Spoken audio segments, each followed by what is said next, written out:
And we're back with another episode of Glad You're for Europe. I'm Abram. Today I'm joined by Liam. Hey! And today there's a specter haunting the podcast office. And that specter is a specter. We weren't planning on recording anything this afternoon, but this morning I woke up and immediately grabbed my laptop and just started typing out these notes. And only when I was done did I realize what just happened. You see, in my sleep, I was visited by a spirit from the great beyond, and through me, they wrote these notes for me to read to you all in this natural world that we all inhabit. So, if you've already read the episode title, you know we're going to be talking about spiritualism in the mid-1800s.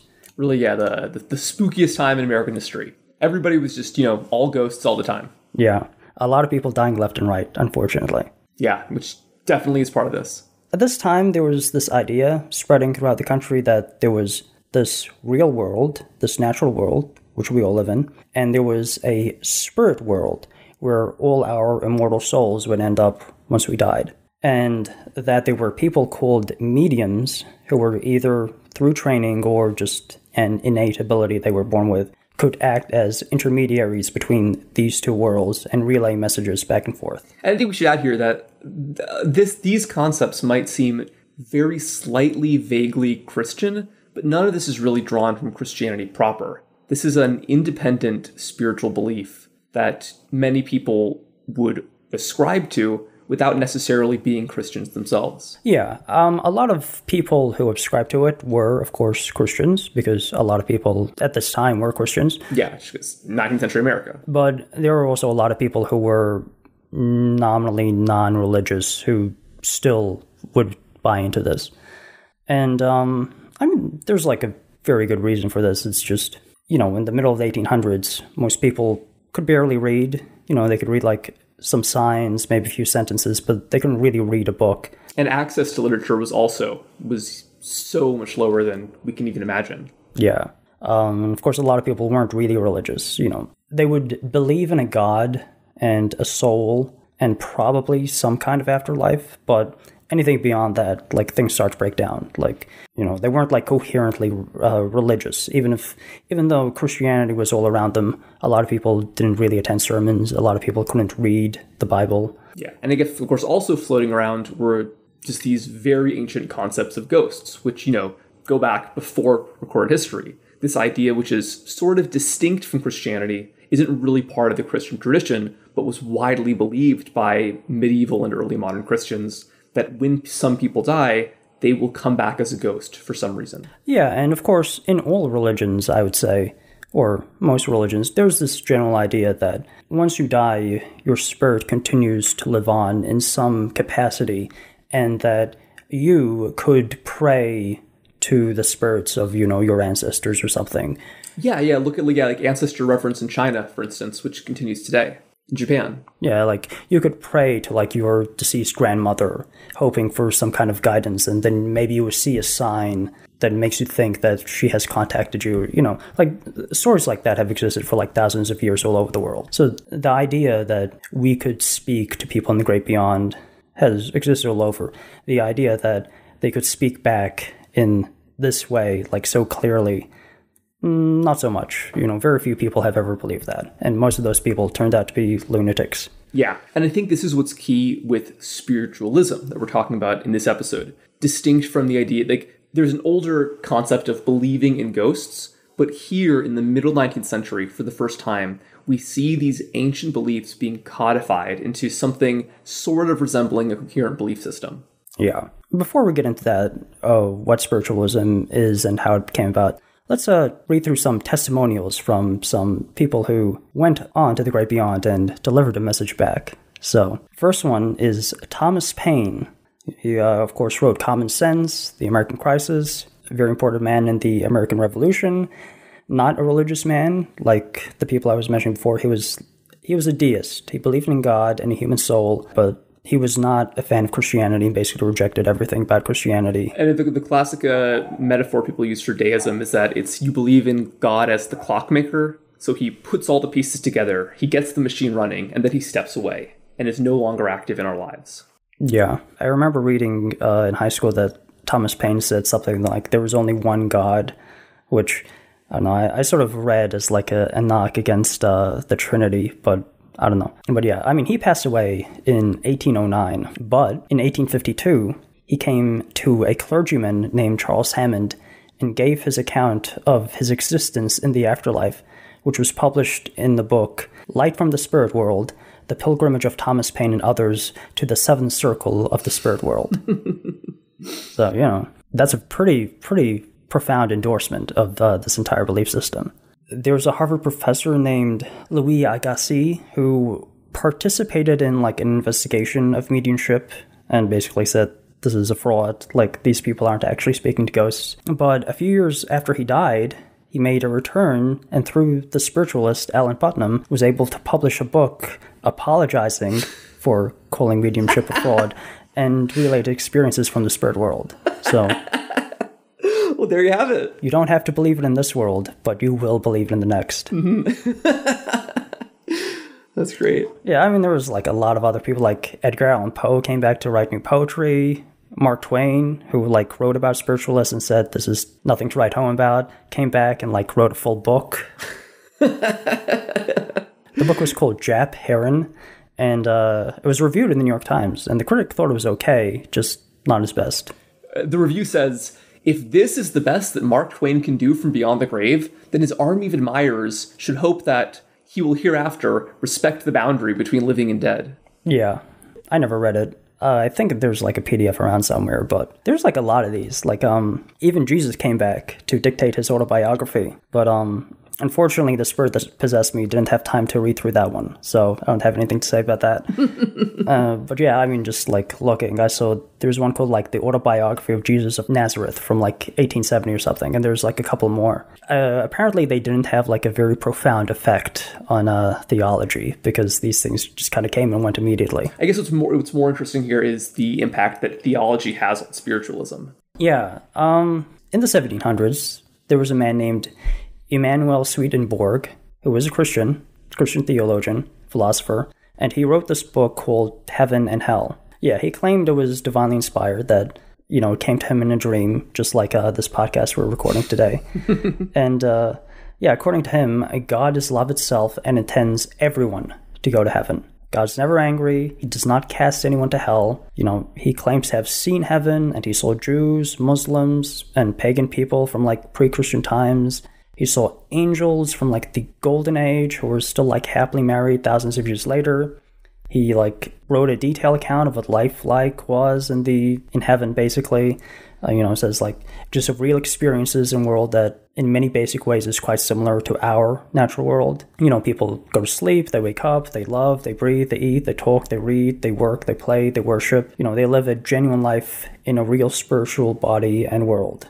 And he also said that every angel began life as a human. So all angels in heaven were human spirits originally. And, you know, children who die go directly to heaven. Well, they're raised by, like, angel mothers. Just pause on that point. I think that I wouldn't be surprised if the part about children dying and going directly to heaven was a huge part of why Swedenborg was able to amass a pretty big following, both, you know, in Europe, where he started out, and then in the US. Because I've read that for people in pre-modern times, infant mortality was such a daily tragedy of life that any kind of consolation about dead infants going to heaven was incredibly important. And that this is a little bit far afield here, but during the German Wars of Religion in, let's say, like the late 16th century, so about 200 years before Swedenborg, a big part of the anti-Protestant impetus among German Catholics was this belief that the Protestants were going to outlaw infant baptism, because this convinced hundreds of German peasants, or many tens of thousands of German peasants, that if their children died in a Protestant world, they would not be baptized and they would go to hell. So I think that kind of, you know, ties to this same emotional point that was so important to pre-modern religious people. Yeah, I mean, Islam has this too. I'm very surprised that, like, Christianity doesn't. Like, it seems like the most basic thing that, like, every baby that's born stillborn, or every child that dies, you know, young, like, should go to heaven. Well, you know, actually, I've always thought this kind of says a lot about Protestant versus Catholic pro-lifers in America. If you're Protestant and you're anti-abortion, you believe that every aborted fetus is an angel in heaven. But if you're Catholic and you're anti-abortion, you believe that every aborted fetus goes to hell. Yeah, and there's a lot of fucked up beliefs. I can completely understand why like something this simple and streamlined would catch on, especially with people who like couldn't read. Yeah. Don't worry, your baby's in heaven, and there's an angel mother, singing these beautiful angelic lullabies to your angel baby. Yeah. So according to Swedenborg, you could only see angels if your spiritual eyes were open. And I kind of got to wonder here if part of Swedenborg's pitch was, therefore, pay me money because my eyes are already opened and I can see for you. I think him specifically no, but every single person that comes after him, absolutely yes. Yeah. Just one last note. He also, I don't know if he came up with this idea, but like in the book Heaven and Hell, he has this idea of that the heavens are divided into like several parts, which is like a thing that basically shows up. Like that's a basis for the Mormon faith, right? Oh yeah, there's clearly big parallels with Swedenborg and Joseph Smith, both in their life stories and in the beliefs that they would establish. Yeah. So, original book Heaven and Hell, it was successful, right? People read it. It didn't really change the world. Not everybody born into like the multiple stages of celestial heaven. But in 1847, he made a return to the natural world and spoke through a medium by the name of Andrew Jackson Davis. And Davis was employed as a magnetic healer. This was like a thing in the 1840s. Most of the 1800s were basically, if you have like muscle pain, a magnetic healer would just apply magnets onto your body. And, the magnets were supposed to like alleviate the pain or like improve or quicken like the healing process, which is of course complete bullshit, but thankfully he found a much more honest line of work later. But yeah, so at some point he like learns of his clairvoyant powers, and he was visited by the spirit of Swedenborg, and he transcribed the book, The Principles of Nature, Her Divine Revelation and Voice to Mankind, and that became like successful, and that sort of really blew up the lid of this spiritualism thing as we know it. So yeah, so Davis was really like the prophet of spiritualism. Yeah. I mean, around this time, there was also the Fox sisters, also in New York, like upstate New York. They were mediums, right? They held seances. A seance is basically, a medium like sits around with other people in this room, and they try like conjure up the spirits of the dead who would like speak through them or just like show a sign, like a table moving or like the lights coming out in and out. And, they held these seances and, yeah, those are the things that would happen, like rapping sounds or just like shakes or whatever. And a few occasions, one of them would just like speak and, would be the voice of, the person that being called upon. These stories like this were spread throughout the country at this time. And slowly after this, a lot more people realized they had clairvoyant powers and could become mediums and could speak through the dead. So spiritualism slowly but surely became much more rigorous. I mean, I know the stuff we're saying now sounds kind of like, it sounds very huckstery. It sounds like these people are all full of shit. And of course, quite a few people were just sort of, trying to pull a fast one and just like make a buck and then like go to the next town and make a buck. But a lot of educated people very sincerely believed in this. So there was a concerted effort to like figure out like what does it mean to be a spiritualist. So there were like newspapers, there were conferences, where like the more educated spiritualists would get together and to like try hash these things out. And at a certain point, the following was printed in a spiritualist newspaper, or several spiritualist newspapers at the time, just basically defining what spiritualism means and what it is. So first bullet point, meaning of the term. Human spirits have a conscious individual existence after death, and their physical bodies can and do, under suitable conditions, manifest themselves and communicate with persons in the body. Those who believe this are called spiritualists. But the term is also applicable to a system, philosophy, or religion that recognizes this. So number one, spiritualist is somebody who believes spirits can talk, right? I guess specifically that they can talk by going into another person's body. Yeah. And the bullet number two, the practical aim of this belief is that a spiritualist should hasten the growth of the spiritual and divine nature in man. And that basically this was a progressive educational belief system where, okay, we understand that our souls are eternal. So we should do our best to like improve our eternal souls in this world. And that by doing so, we have a closer bond with the spirit world. You know, that if we improve our spirits in this world, that we can communicate with the spirits in the next. Spiritualists cannot fail to take a deep interest in the promotion of objects like the following, though they may differ in regard to methods of action. Physiological reform, that the body should be a temple for the spirit, and any bad habits, poor diet, dress, or medication should be discouraged. Obviously, this one's very basic. A lot of people were like anti-drug or anti-alcohol, you know, just very like cut out the vices, just try be a good person in that way. It is very Protestant Christian in that way, but also it feels very progressive for the time as well. And the next one is education reform, which is the idea that, you know, both the spirit and the mind should be cultivated symmetrically. So just as you're improving, you know, your own spiritual well-being, you should also be getting smarter. And they even include physical education as part of this, that physical health and training the body was important spiritually. They also believed in parentage reform, which is the idea that every child should be secured in good health and good circumstances.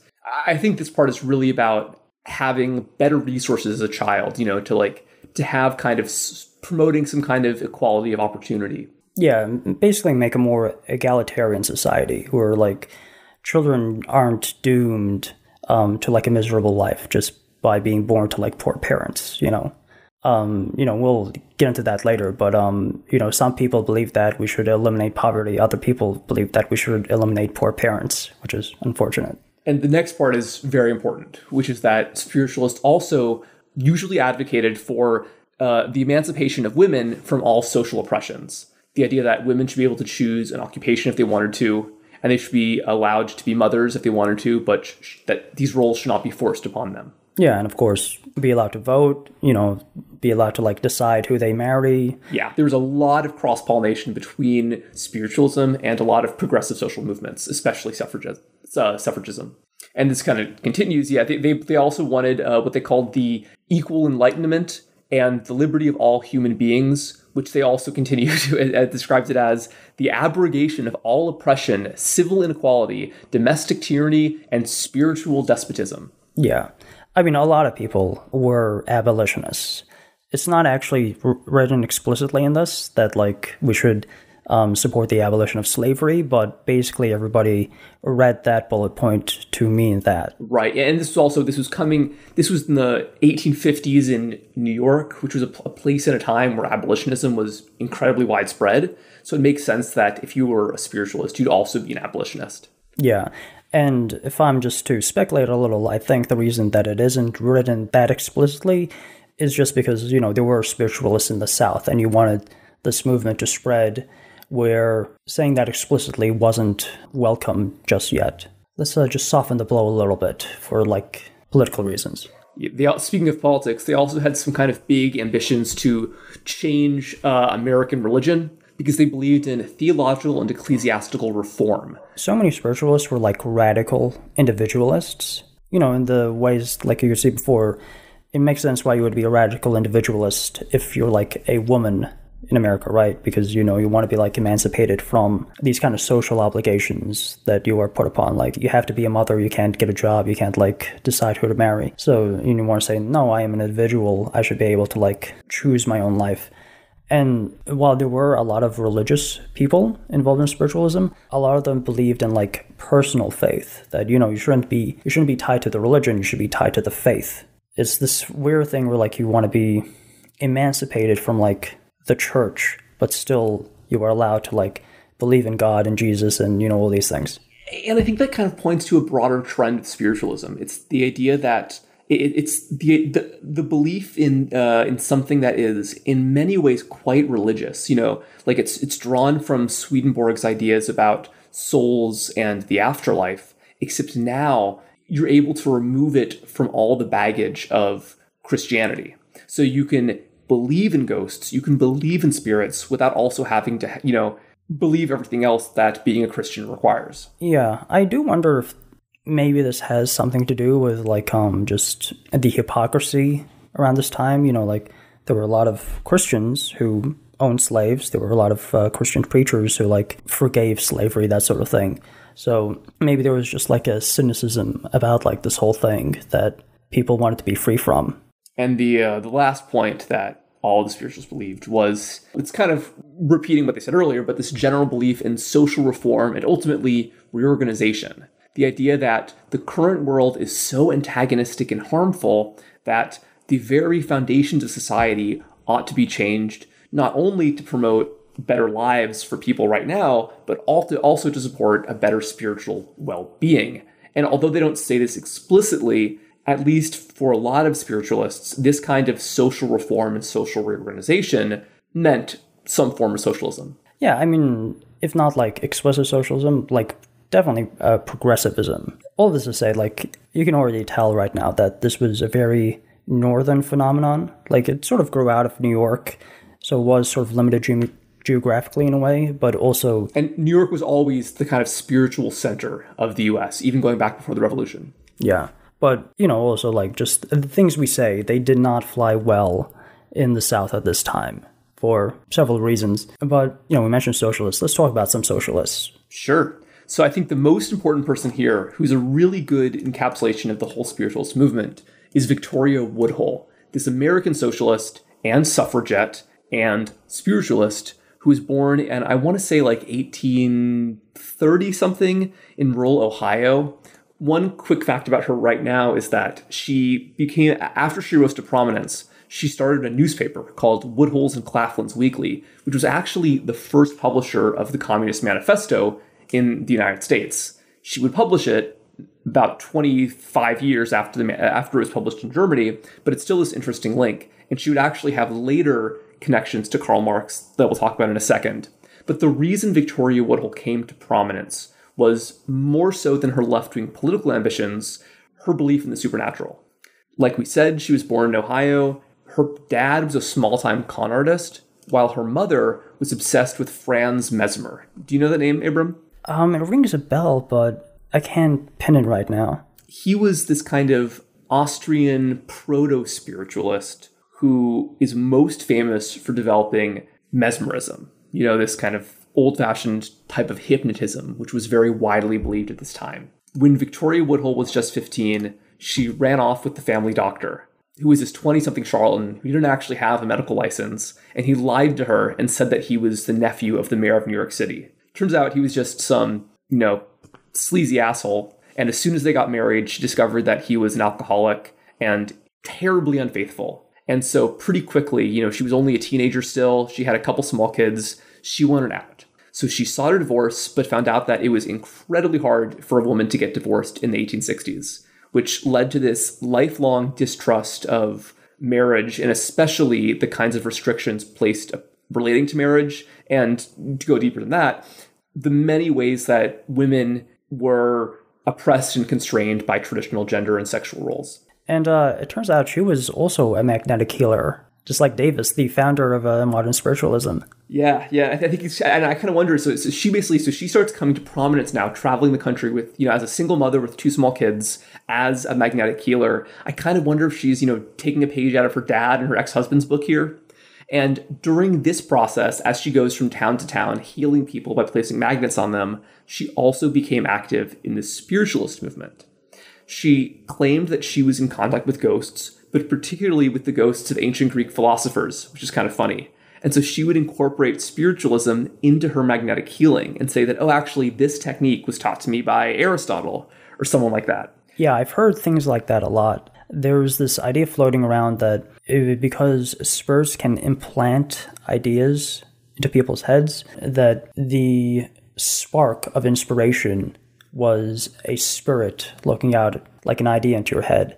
I don't have the quote in front of me, but there was one of Benjamin Franklin, or supposedly Benjamin Franklin told this to a medium in like the mid-1800s that after Benjamin Franklin died, he continued his experiments on electricity, and he was planting the seeds of inspiration, you know, throughout the country, and that's how the advancement of electricity continued on after his death. As she became more well-known for her spiritualist activities, she also started making other declarations of things that ancient spirits were trying to say through her. And she would use these spiritualist arguments to promote her own personal politics. So, for instance, she would say that ghosts were telling her that she has to advocate for votes for women, And maybe this would have convinced people, if you're like a misogynistic 1870s dude, I'm sure there were some guys who would have been convinced that like, oh, well, if the ghosts are saying it, maybe I should give that a second thought. Especially if you do the whole song and dance of the seance, the rapid sounds, like the table moving, the lights flickering on and off, and like then somebody saying this, then it's like... Yeah. Yeah, as a result of her, women's rights advocacy, she was incredibly unpopular with conservatives and especially religious conservatives at this time. And what really sealed the deal with that was in 1871, she made this big public declaration that she supported free love and was completely fine with abolishing marriage if that's what it would take. And this just horrified so many conservatives in American society to the extent that she was nicknamed Mrs. Satan by the newspaper. A very original nickname there. So while we're on the topic of free love and sexual liberation, let's go through this a little bit, because there were like very mixed ideas of what this meant. So one idea is, at the time, sexual relations were believed to be a kind of electrical circuit joining the negative and positive magnetic energies of men and women. And, each person has a storage battery of energy, which had to be full in order to result in a healthy child. And any sexual activity would be like a drain on the battery. So a lot of sex or a lot of masturbation would invariably result in an unhealthy child. But, curiously, like sex without any kind of ejaculation, like charge the battery. So, you can edge as much as you like, but do not come. Do not come. Do not come.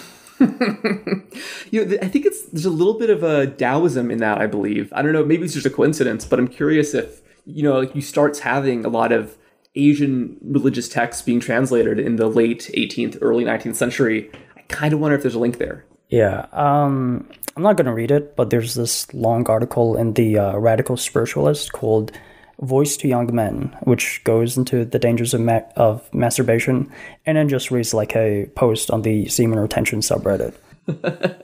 Yeah, it's just this long list of like why you should masturbate and what you should do instead. Like, should like try cultivate like a better spirit, and like read books, and go out dating, try find a woman, just do not masturbate, do not spill your seed. I think that a lot of this actually just feels very familiar. Like the first point you mentioned about how polarity between men and women, the magnetic energy of sex, that's the kind of thing that you'll see today being posted on Twitter by girls with Renaissance painting avatars. Yeah. I mean, even people who are like really into astrology sort of buy into this sort of thing. Yeah.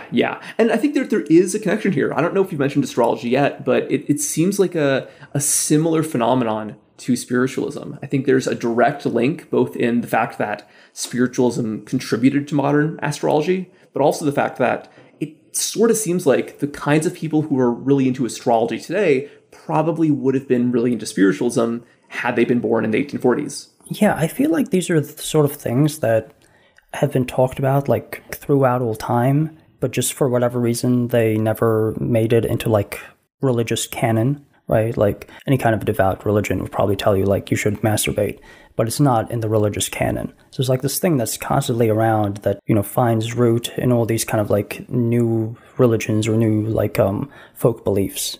I mean, I don't know. So sex is only for making babies. Got it. What kind of babies should be made though? So in 1884, we're like skipping ahead a few decades, but phrenologist. Yeah, fun guys. Yeah, great group. Yeah, the phrenologist by the name of Orson Squire Fowler, great name, wrote that the root of all reform was social reform. We mentioned all those lists of reforms that should be done. Social reform, the only important one to this guy. And he said that if superior humans could be bred, the need for the other reforms would disappear, because like these new humans would create a much more progressive expression of what it means to be human. If we just make better people, then we don't have to like worry about all these rules. Like they'll just instinctively like do good things. The motto for this view was man creates man, as contrasted with the traditional view of God creates man.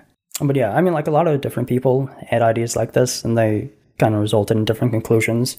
Some progressives came to the conclusion that those who were unfit for breeding or who were like inferior in some way had to be like either discouraged or prevented from reproducing. Yeah, which is, it really does seem like, that kind of conclusion, somebody's inevitably going to come to that once they start asking all of these questions about, like, who will be the best parent? How do we have a better generation? Yeah. And obviously, like, there's different ways to interpret that. Like, for some, it was like racial purity. Yeah. Because again, this is 1870s we're talking about here. For some, it was like only good people should reproduce.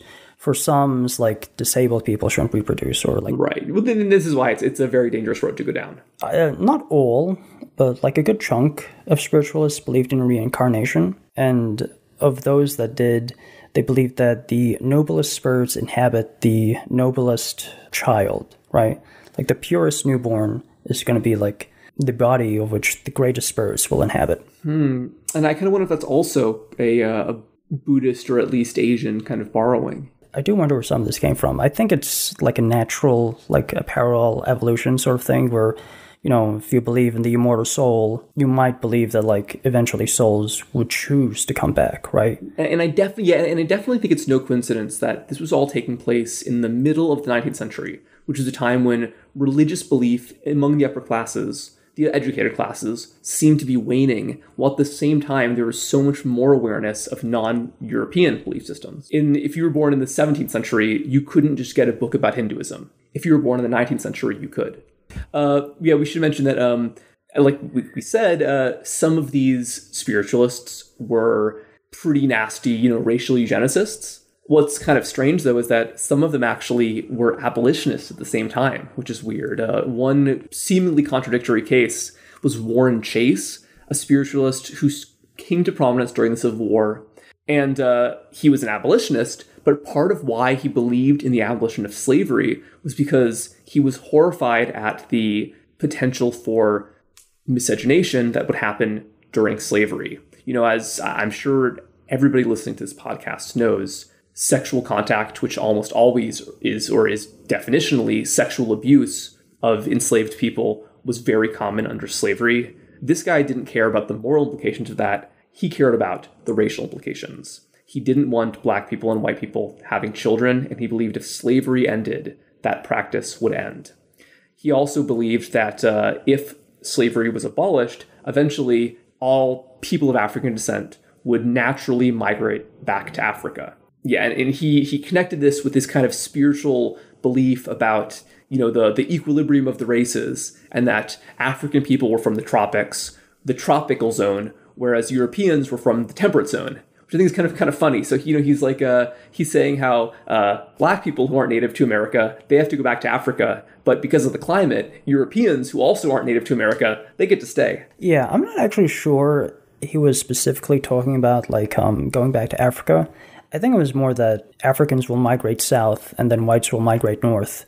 So he thought that, African Americans from Louisiana were just going to walk to the Yucatan? Or just stay in Louisiana. Or, Florida. Oh, okay. Okay. Huh. Or, weird. Okay. Central America, go to, Brazil or something. Yeah. I think he was one of those people, went to the South once, being a northern person, just it's too fucking hot here. We are not meant to live here. And just extrapolate from there and just black people live in Louisiana, white people live in Montana. And that's how it goes. One kind of another interesting group, but less menacing group, was the Pantarchy. Great name. So they were founded by an abolitionist and spiritualist named Stephen Pearl Andrews, who were really big advocates of free love in the same way as Victoria Woodhull. And so they thought that breeding upon a scientific basis could regenerate the human race. Do you have an idea what that scientific basis was? What kind of their calculation was about who could sleep with who? I know it was basically that Stephen Pearl Andrews was the best male around, and everybody should basically sleep with him. Yeah, I mean that was basically the truth. But a big thing was, like I said before, a noble spirit, a good person, a person with good health and intelligence. Those are the people that you want to breed.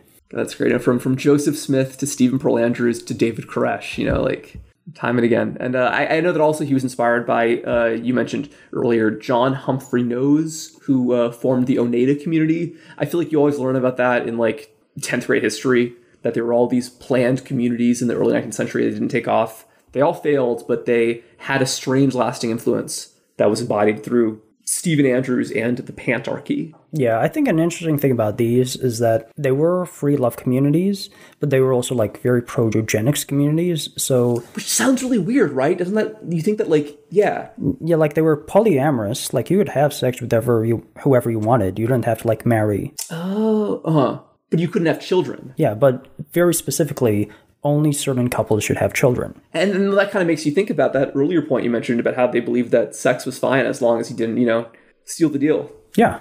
I mean, I wonder if this is like a way to get nerds to have sex with like hot babes, basically. Like, okay, the babes are never going to choose you willingly. They're always going to have sex with the chads. But eventually, they are going to have sex with you because you are the only person fit for them to like have a child. Uh-huh. Maybe so, yeah. I just stole this from Wikipedia. In 1870, the cultural critic, Dr. John B. Ellis, wrote a book against the free love communities that Noyes inspired, including Individual Sovereigns, Berlin Heights, Free Lovers, Spiritualists, Advocates of Women's Suffrage, and, Friends of Free Divorce. We mentioned Victoria Woodhull. Yeah, that's basically like she slots into all of those. And we should mention that she and this movement in general were just very unpopular with conservative normies in America. And Victoria Woodhull, actually, she got into some trouble because I want to say in like 1871 or something, she was being hounded by this prominent Christian pastor who was saying that she was Mrs. Satan, she's evil, all that. But then Victoria Woodhull found some evidence that this pastor was also cheating on his wife. So she was really excited to expose this hypocrisy. But she didn't just want to simply expose him as an adulterer. Because in the 19th century, in a lot of American states, it was actually illegal to cheat on your spouse. Even for men in this, very patriarchal society, it was still a crime. So she actually accused him. I believe she pressed charges of adultery against him, which was really uncommon. And I think that some of her, she was intending to expose his hypocrisy, but some of her supporters were kind of uneasy with her using this, anti-adultery legislation. And it was a huge media frenzy covering this trial.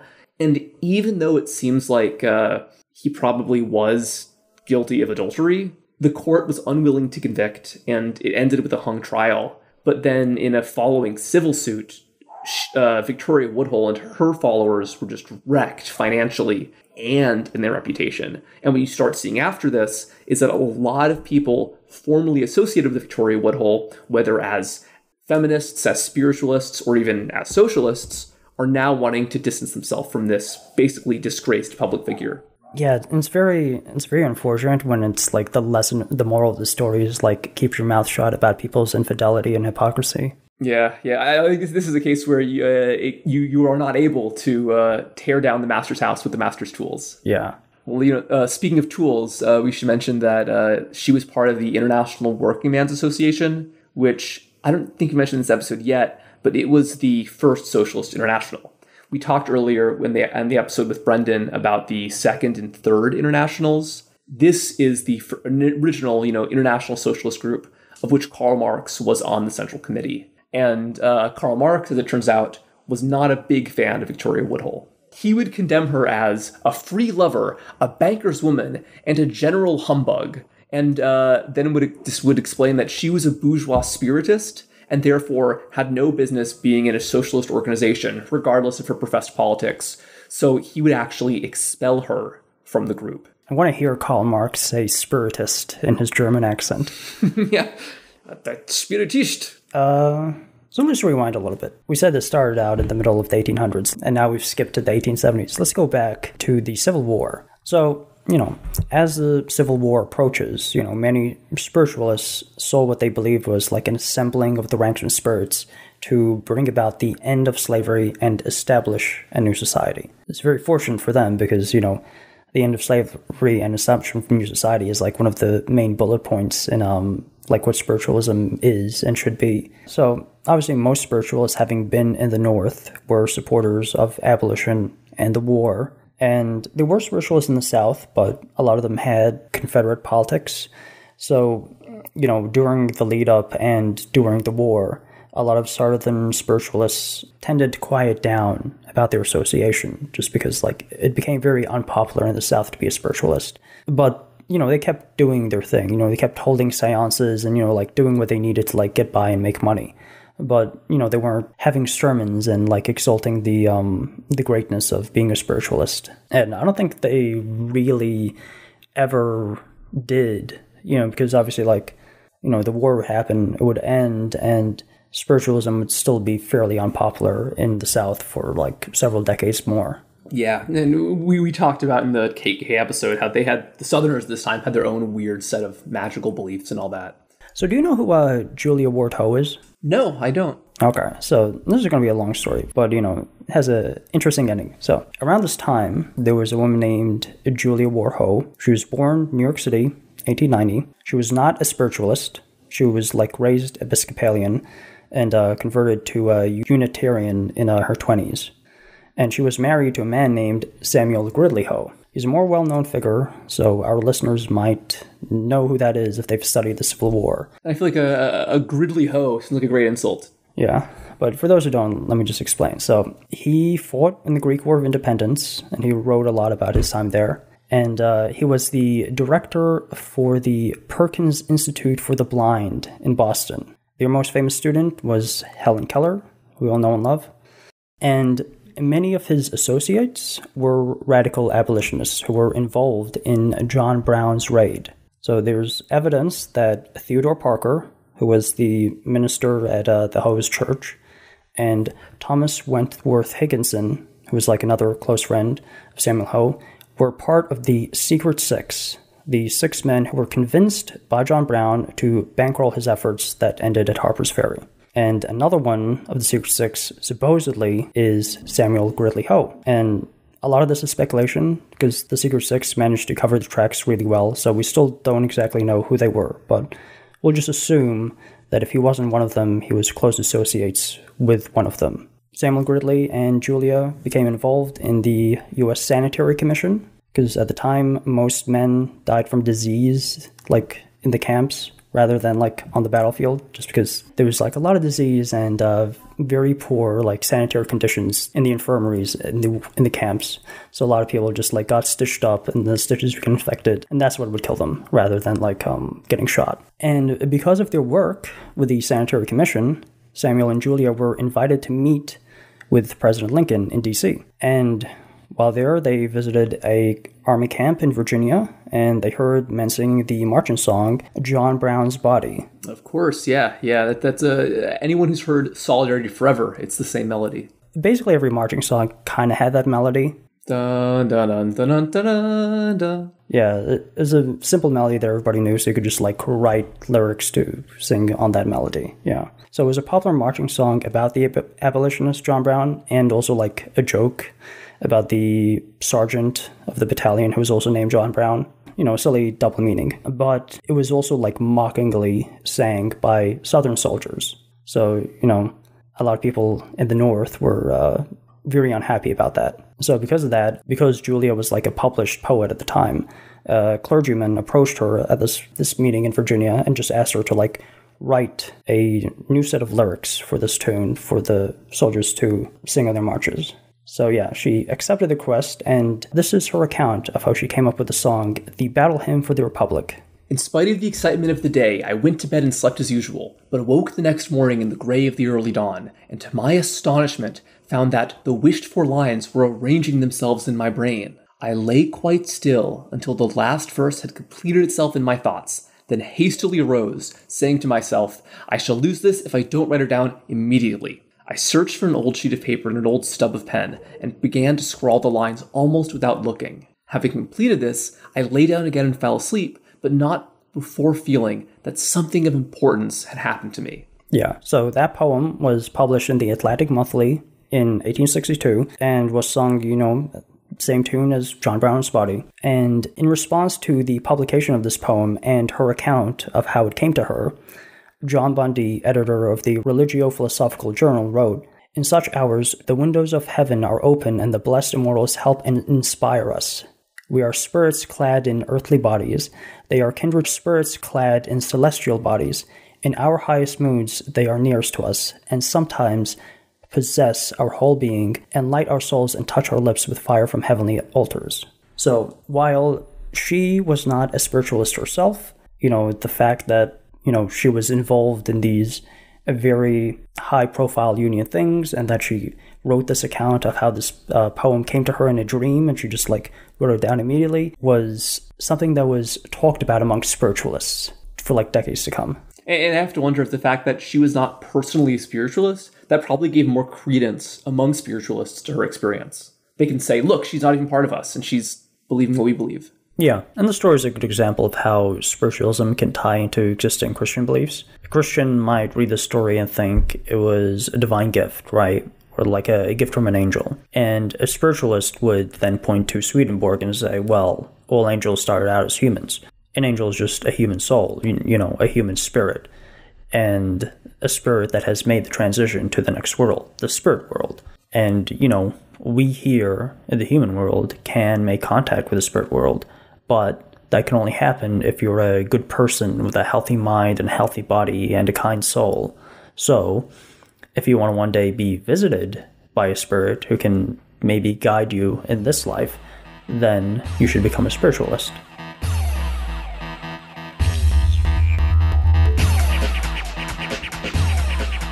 Anyway, yeah, so I mentioned that she met with Lincoln. So let's talk a little bit about Mary Todd Lincoln.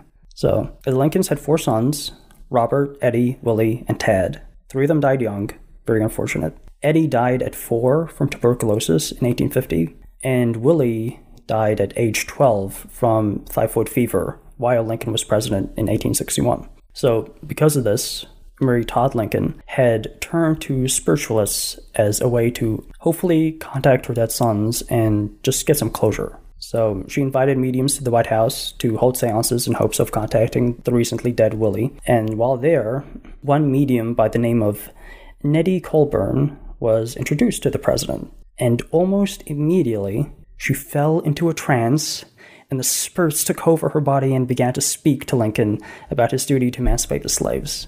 Sir, you have been called to the position you now occupy for a great purpose. The world is in universal bondage. It must be physically set free, that it may mentally rise to its proper status.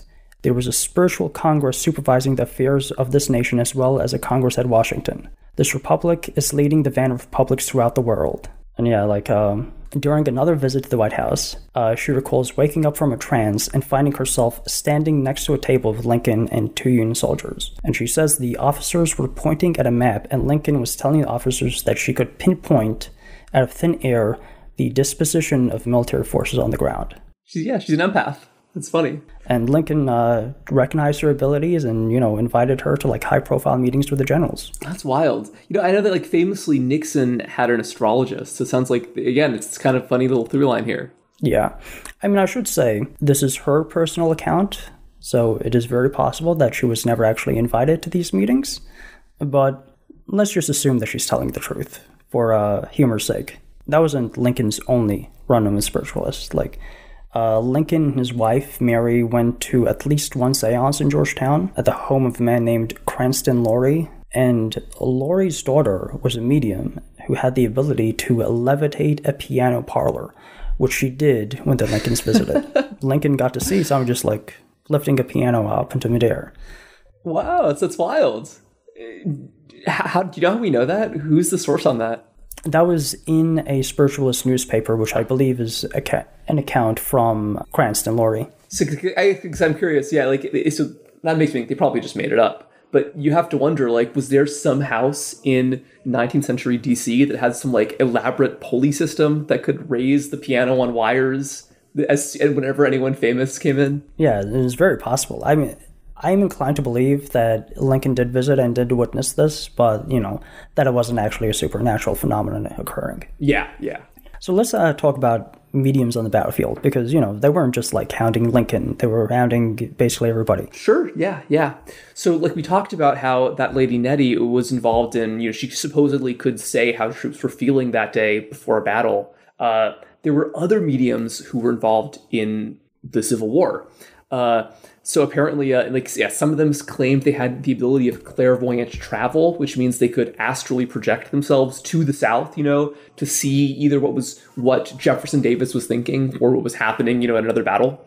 Others claimed that they could read minds from a distance. So they could stand at the Union side of the war, of the front, and then they could read the minds of a Confederate cavalry officer 30 miles away and to know what time of day, the South was going to charge. And if you want to read this quote, Abram, from the Boston Daily Evening Transcript, 1862. Yeah, so it just says, the spiritualists, or at least some of them, think that the rebels get their intelligence of the designs of the Union general through mediums who are able to get into their thoughts and swindle them out of their plans.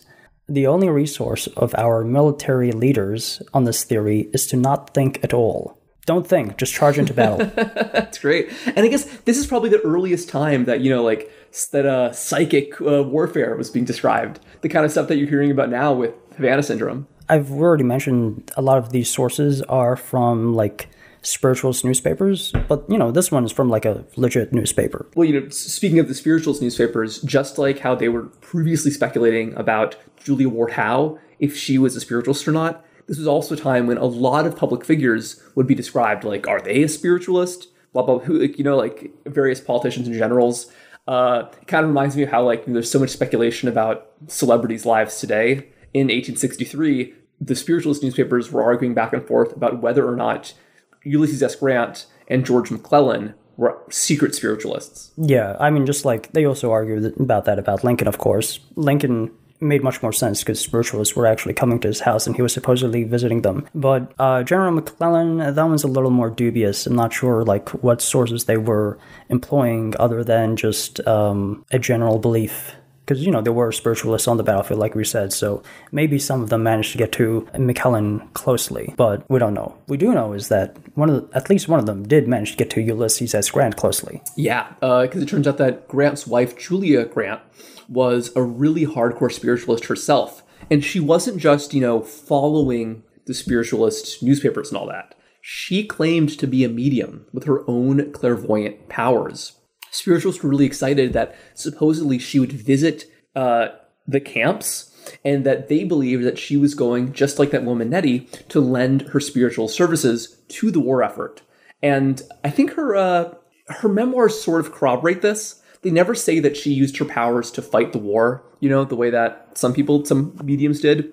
But her memoirs did say that on the day before Lincoln was assassinated, she felt a premonition of some great event, and that she managed to pass a note right before the assassination, telling him to warn Lincoln about his impending doom and cancel their plans to attend the theater. And although, sadly, the message didn't get passed all the way to Lincoln, the Grants did stay home that night, which maybe could have saved their life, if they would have been present when John Wilkes Booth came into Ford's Theater. Yeah. Speaking of John Wilkes Booth, that reminds me of something, because there's another thing that, again, only corroborated by a spiritualist newspaper, but again, I will choose to believe this. At a spiritualist meeting in Brooklyn last week, the ghost of John Wilkes Booth was called up and made to divulge. Booth said he was sorry that he killed Abraham Lincoln and that they have since become reconciled. They are now good friends and walk out together. The assassination was based on an unfortunate misunderstanding. And finally, Miss Surratt was entirely innocent. And for those who probably don't know or just forgot, Miss Surratt being Mary Surratt, who owned the boarding house in D.C. where John Wilkes Booth and her son, John Seward, were conspiring on assassinating Lincoln, Vice President Andrew Johnson, and the Secretary of State, William Seward, and with a few other guys. And, she maintained she was innocent. She didn't realize, there was a conspiracy going on in her boarding house. But, yeah, she was found guilty of conspiring to assassinate the President, Vice President, and Secretary of State, and was hanged in 1865. Wow, yeah. I think that the point about them reconciling, number one, it's hilarious. It's just a very funny kind of thing to report. But I think that also kind of points to this broader trend that we talked about in the Klan episode, which was that after the Civil War, and especially after the end of Reconstruction, you start seeing this broader reconciliation across white America between Southern Americans and Northerners. And, unfortunately, this kind of reconciliation, this burying of the hatchet, instead of causing the kind of abolitionist radicalism of the North to be common in the South, you started seeing Southern attitudes toward race and the Confederacy becoming more common in the North. And this eventually is what leads to tens of thousands of white dudes in Indiana and Ohio and in New York, places that were staunchly anti-Confederate, now becoming Klansmen and effectively becoming neo-Confederates themselves. I mean, it's a real shame they didn't become spiritualists, because this anecdote about John Wilkes Booth and Abraham Lincoln becoming friends is that this idea of the nobleness of the spirit, that once we die, we leave this natural world, this earthly body, and become spirits in the spirit world. These kind of grudges, like North versus South, black versus white, all these kind of earthly grudges just sort of fade away. And it is basically like a heaven. We are all just living there in unison, in a purer way, much more nobler way than we would here. And, I can see why, after the war, spiritualism was very, very comforting to people. Because one thing spiritualists did after the war in the South and the North is hold seances for, families who, lost a son or a husband or something. Your brother, your husband, your son, whatever, is still alive in the next world, and they are happy, and they are going to be there waiting for you when you die. Yeah, no, it's the same as, we talked about the Swedenborg's views about children going to heaven to be raised by angel mothers. It's the same kind of thing.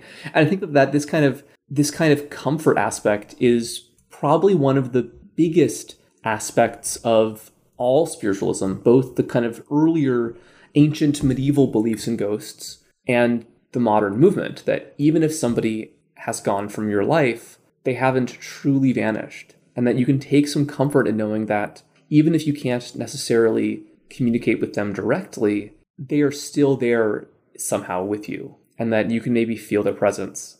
And I guess what really makes the 19th century spiritualists separate was that they said, actually, we can speak directly with ghosts. Pay me and I can do it. I mean, another thing is just, we mentioned that we say that all the spirits are good. When we talk about what is spiritualism, in those bullet points that we mentioned before, it basically just trying to guide us to be much better people ourselves in this world. Just this idea that, these earthly grievances, these earthly conflicts do not exist in the next world. And they have no reason to exist in this one either. It's a fun topic, and hopefully we might make some contact with the great beyond ourselves across this process. Anyway, so this was a short one. Hope you guys enjoyed it. I'm Abram, joined by Liam. This is Glad You're for Europe, signing off.